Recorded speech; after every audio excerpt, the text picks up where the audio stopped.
स्थानीय लोगों का कुछ ऐसा मानना है कि जब तक इस पत्थर को नहीं पढ़ा गया था तो इसे लोग खजाने का राज कहा करते थे और ऐसा जानते थे कि यदि कोई इसे पढ़कर समझ लेगा तो यहाँ पे दबे हुए खजाने के पास वो पहुँच जाएगा।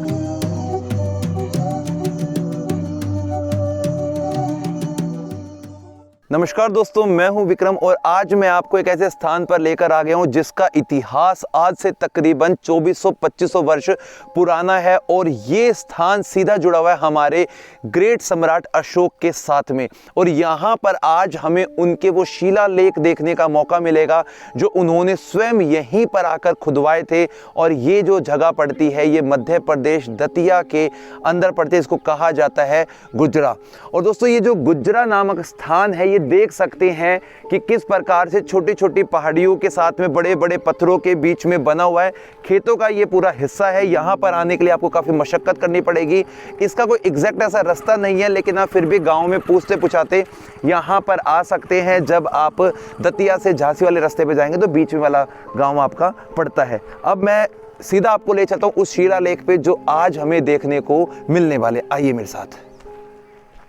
तो आपने देखा कि किस प्रकार से जंगल के रास्तों को पार करके हमें यहाँ पर अशोक द ग्रेट सम्राट के उन शिलालेख को देखने के लिए आना पड़ा है। आसपास काफ़ी जो एरिया वो जंगल में भरा हुआ है और ये वो एक बड़ा पत्थर है, शिला है, जिसके ऊपर लेख को शिलालेख कहते हैं। और यहाँ पर सम्राट अशोक ने खुद बैठकर ब्राह्मी लिपि के अंदर प्राकृत भाषा का इस्तेमाल किया और 256वें दिन जब वो पाटलिपुत्र से चले तो इस पत्थर पे उन्होंने उन चीज़ों को लिखवाया जो वो महसूस कर रहे थे, जो वो बौद्ध धर्म के अनुयायी बन चुके थे। और उसके बाद में उन्होंने जैसा महसूस किया उन्होंने इस पूरे पत्थर पे लिखवाया।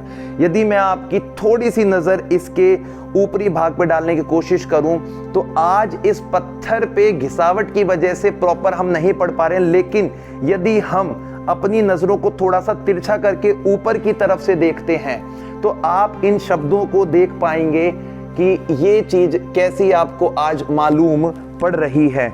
ये देखिए आप कि इनके ऊपर जो शब्द ये उकेरे गए हैं, यहाँ पर देख सकते हैं, ये देख सकते हैं, ये सारे के सारे जो शब्द हैं दोस्तों, यही है सम्राट अशोक के शिलालेख के सबूत। और इसके साथ में यदि आप इस चीज़ को यहाँ से देखेंगे तो इनके शब्द बिल्कुल उस ब्राह्मी लिपि के पाली भाषा को आज दर्शा रहे हैं। यदि थोड़ा हम देखो चलते हैं, ये देखो ये बनावट दिख रही है आपको शब्दों की। ये शब्द धीरे धीरे अपनी पहचान यहाँ से मिटाते जा रहे हैं, ख़त्म करते जा रहे हैं। लेकिन पूरे भारत के अंदर 4 ऐसे शिलालेख हैं जिसमें से कर्नाटक में 3 हैं और एक ये है जो शिलालेख पढ़ने के बाद में पुरातत्व विभाग के भी होश उड़ गए थे और उनके इतिहास में एक नया पन्ना जुड़ गया था। यहाँ से यदि आप देखते हैं तो आपको देखो ऊपर की तरफ से इन शब्दों के उकेरे हुई चीज़ों को देखने का मौका मिलेगा कि यहाँ पर ये सारे के सारे जो शब्द हैं, वर्ड्स हैं, वो उकेरे गए हैं। हो सकता है कि शायद एक नज़र में आप इनको ना देख पाएँ, लेकिन यदि मैं आपको बताने की कोशिश करूं तो ये पूरे का पूरा जो शिलालेख है ये 200 शब्द, 50 और 60 शब्दों के ग्रुप में लिखा गया है। लेकिन 50 शब्द वाले जो लाइन है उनको ज़्यादा सटीक माना गया और उनको जब पढ़ा गया तो मालूम पड़ा कि आज से तकरीबन 2400-2500 वर्ष पहले जब सम्राट अशोक अपने एक चक्र पे निकले जहाँ पे वो सब चीज़ों को त्याग चुके थे और उसके बाद उन्होंने जो लोगों के लिए, राहगीरों के लिए जो उपदेश दिया वो उन्होंने इसी पत्थर पे लिखवाया। हम बहुत खुशकिस्मत हैं कि आज हम इस चीज़ को देखने के लिए इतनी दूर आ पाए हैं। इसका जो पूरा अनुवाद है दोस्तों वो सरकार ने यहाँ पर 2 पत्थर लगाए हुए हैं वहाँ से मालूम पड़ता है। लेकिन स्थानीय लोगों का कुछ ऐसा मानना है कि जब तक इस पत्थर को नहीं पढ़ा गया था तो इसे लोग खजाने का राज कहा करते थे और ऐसा जानते थे कि यदि कोई इसे पढ़कर समझ लेगा तो यहाँ पे दबे हुए खजाने के पास वो पहुँच जाएगा। लेकिन बात आती है इसको पढ़ने के बाद में कि इन सभी चीज़ों में क्या क्या देखने को मिला। दोस्तों आज मैं आपको एक ऐसी एप्लीकेशन के बारे में बताने जा रहा हूं जिसमें आप गेम खेलकर काफी सारा पैसा विन कर सकते हो, जिसका नाम है रमी सर्कल। और इसके 1 करोड़ से भी ज़्यादा एक्टिव यूज़र्स हैं। सबसे मेन बात है इसको खेलना बहुत ज़्यादा आसान है, आपके फ़ोन में ईजिली रन हो सकता है। जीते गए अमाउंट को आप आसानी से विड्रॉ कर सकते हो, बैंक में आपके ट्रांसफ़र हो जाएगा। यदि आप डिस्क्रिप्शन में दिए गए लिंक से इसे डाउनलोड करते हैं, रजिस्टर करके डिपॉजिट करते हैं तो 2000 का आपको वेलकम बोनस मिल जाता है। इसको खेलना काफ़ी जोखिम भरा हो सकता है, तो अपने रिस्क पर आप इसे खेलेगा ताकि आप सभी चीज़ों को अच्छे से समझ पाएं। अब मैं आपको बताता हूं कि यहाँ पर क्या चीज़ें हैं जो पढ़ी गई समझी गई। गुजरा लघु शिलालेख, ये 5 जो लाइनें लिखी हुई हैं, ये इसका ट्रांसलेशन है देवनागरी लिपि के अंदर, और हिंदी अनुवाद करने के बाद में हमें यहाँ पर ये सब चीज़ें देखने को मिलती हैं। दीवान प्रिय अशोक राजा की यह विज्ञापित है, 2.5 वर्ष बीत गए, मैं उपासक था किंतु अधिक पराक्रम नहीं किया। 1.5 वर्ष हुए मैंने संघ की शरण ली। मैंने ये डैश लेख का यह भाग नष्ट हो जाने के कारण पढ़ नहीं पाए। धिक पराक्रम किया ऐसा कहा। इस बीच में जम्बूद्वीप यानी कि भारत जैसे उपमहाद्वीप का पुराना नाम में जो देवता अमिश्र थे वे देवता मनुष्यों से मिश्र हो गए। यह पराक्रम का फल है, ना यह केवल महान से है। तीसरी बात, प्राप्त होना शाक्य है। पराक्रम करने वाले, धर्माचरण करने वाले और प्राणियों में संयम करने वाले शूद्र छोटे व्यक्ति से भी विपुल स्वर्ग प्राप्त करना शाक्य है। अतः इस लेख का यह भाग नष्ट हो गया है तो आगे नहीं पढ़ पाए।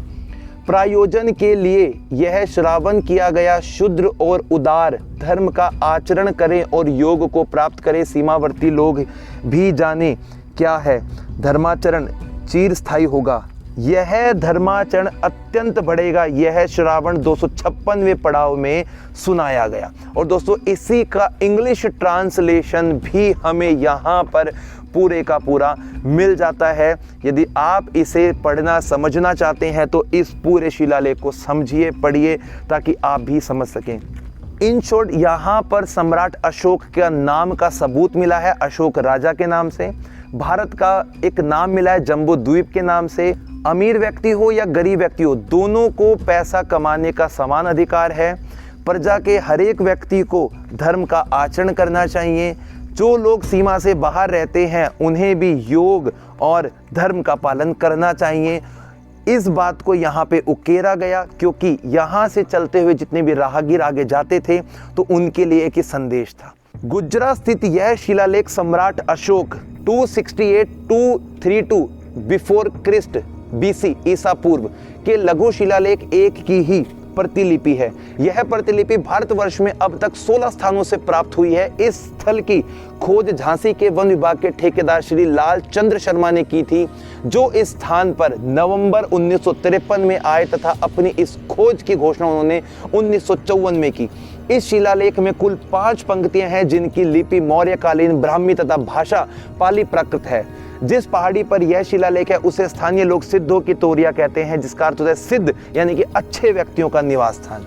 अशोक का यह अभिलेख इसलिए महत्वपूर्ण है क्योंकि यहाँ अशोक ने अपने नाम का प्रयोग अशोक राजा के रूप में किया है, यानी कि उन्होंने अपना नाम यहाँ बताया है।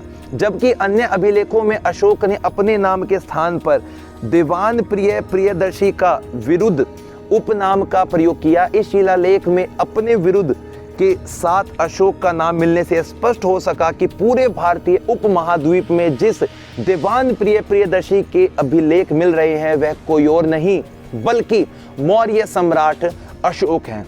अशोक के कई अभिलेख भारतीय उपमहाद्वीप से प्राप्त हो चुके हैं, जिसमें से केवल 4 स्थान दतिया यानी कि मध्य प्रदेश में, मास्की, नित्तूर और उदयगोलम तीनों कर्नाटक में है, जहां पर अशोक का नाम मिलता है।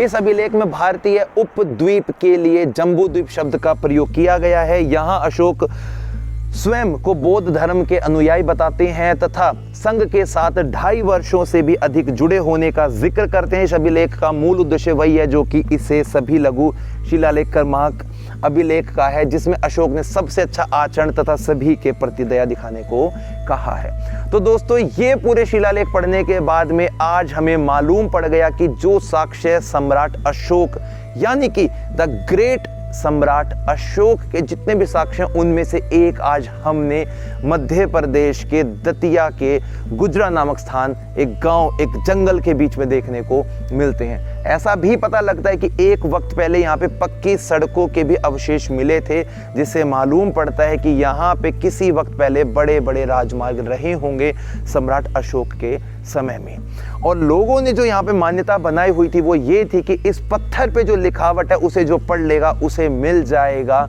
कई करोड़ों का, यानी कि ऐसा अनमोल खजाना। लेकिन जब इस बात से पर्दा उठा तो मालूम पड़ा कि ये बातें कोई और नहीं, सम्राट अशोक की ही शिलालेख मालूम पड़ते हैं। तो इसी प्रकार की नई नई मजेदार और अनदेखी वीडियो आपके लिए हम लाते रहेंगे। तब तक के लिए जय हिंद, जय भारत।